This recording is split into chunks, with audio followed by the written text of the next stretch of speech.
বুদ্ধের আলো, বৌদ্ধ ধর্মের ইতিহাস ও দর্শন।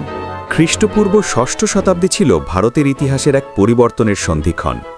563 খ্রিস্টপূর্বাব্দে নেপালের কপিলাবস্তুর কাছে লুম্বিনী উদ্যানে শাক্য বংশের রাজপরিবারে জন্ম নেন রাজকুমার সিদ্ধার্থ। তার পিতা ছিলেন রাজা শুদ্ধোধন এবং মাতা রানী মায়াদেবী। জন্মের পর এক ঋষি ভবিষ্যৎবাণী করেছিলেন যে এই শিশু হয় এক মহান সম্রাট হবেন অথবা হবেন এক সর্বত্যাগী সন্ন্যাসী। শোকাতুর রাজপরিবারের সুখের মাঝে বেড়ে ওঠা এই শিশুটিই ছিলেন ভবিষ্যতের গৌতম বুদ্ধ। রাজপ্রাসাদের বিলাসিতার মাঝেও সিদ্ধার্থের মন ছিল ব্যাকুল। একদিন প্রাসাদের বাইরে ভ্রমণের সময় তিনি একে একে 4টি দৃশ্য প্রত্যক্ষ করেন। একজন জরাগ্রস্ত বৃদ্ধ, একজন রুগ্ন ব্যক্তি, একটি মৃতদেহ এবং সবশেষে একজন শান্ত সমাহিত সন্ন্যাসী। এই দৃশ্যগুলো তাকে জীবনের নশ্বরতা ও দুঃখ সম্পর্কে সচেতন করে তোলে। সত্যের সন্ধানে 29 বছর বয়সে তিনি তার প্রিয় সারথি ছন্দককে নিয়ে গৃহত্যাগ করেন, যা ইতিহাসে মহাভিনিষ্ক্রমণ নামে পরিচিত। গৃহত্যাগের পর দীর্ঘ 6 বছর কঠোর তপস্যা করেন সিদ্ধার্থ, কিন্তু তিনি বুঝলেন চরম কৃচ্ছসাধন মুক্তির পথ নয়। অবশেষে 35 বছর বয়সে মগধের উরুবিল্ব বর্তমান বোধগয়া গ্রামে নিরঞ্জনা নদীর তীরে এক অশ্বত্থ গাছের নিচে তিনি ধ্যানে বসেন। সেখানে সুজাতা নামক এক গ্রাম্য বালিকা তাকে পায়েস নিবেদন করেন। সেই খাদ্য গ্রহণ করে গভীর ধ্যানের মাধ্যমে বৈশাখী পূর্ণিমার রাতে তিনি লাভ করেন পরম জ্ঞান বা বোধি। তখন থেকেই তিনি পরিচিত হন বুদ্ধ বা তথাগত নামে। কম্পিটিটিভ ও স্কুল স্টুডেন্টসদের জন্য এমন ভিডিও পেতে এখনই সাবস্ক্রাইব বা ফলো করে রাখুন। বোধিলাভের পর বুদ্ধ তার লব্ধ জ্ঞান প্রচারের সিদ্ধান্ত নেন।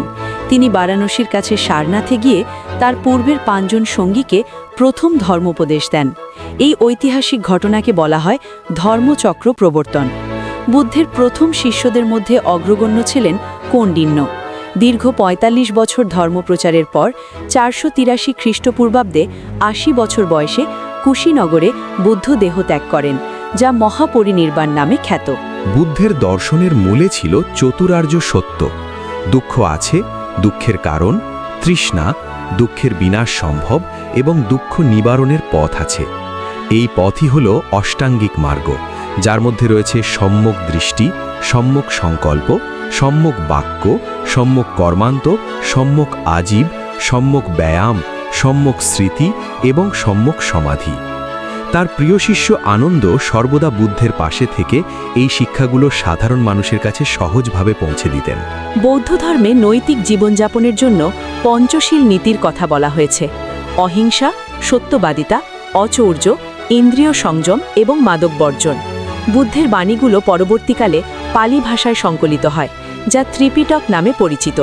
এটি 3টি ভাগে বিভক্ত: বিনয় পিটক, সন্ন্যাসীদের নিয়মাবলী; সুত্ত পিটক, বুদ্ধের ধর্মোপদেশ; এবং অভিধর্ম পিটক, বৌদ্ধ দর্শনের তাত্ত্বিক ব্যাখ্যা।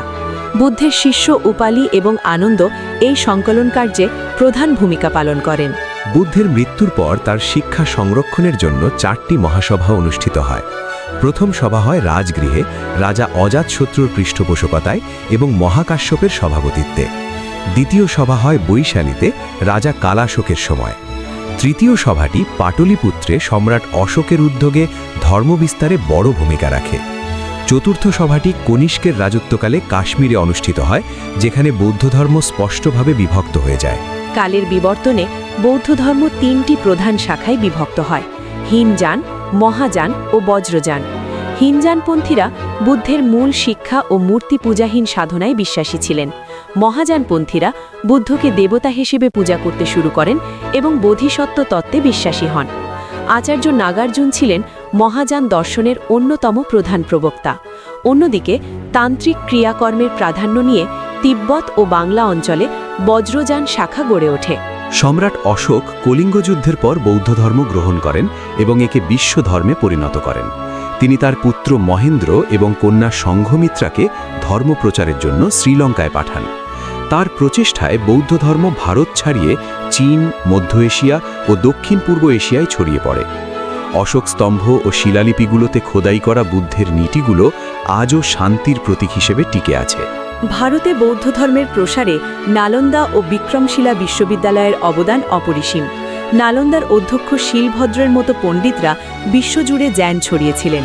পাল বংশের রাজা ধর্মপাল বিক্রমশিলা মহাবিহার প্রতিষ্ঠা করেন। যদিও তুর্কি আক্রমণ ও অভ্যন্তরীণ কারণে দ্বাদশ শতাব্দীর পর ভারতে বৌদ্ধ ধর্মের পতন ঘটে, তথাপিও এর অহিংসা ও সাম্যের শিক্ষা ভারতীয় সংস্কৃতি ও স্থাপত্যে চিরস্থায়ী প্রভাব রেখে গেছে। কম্পিটিটিভ ও স্কুল স্টুডেন্টসদের জন্য এমন ভিডিও পেতে এখনই সাবস্ক্রাইব বা ফলো করে রাখুন।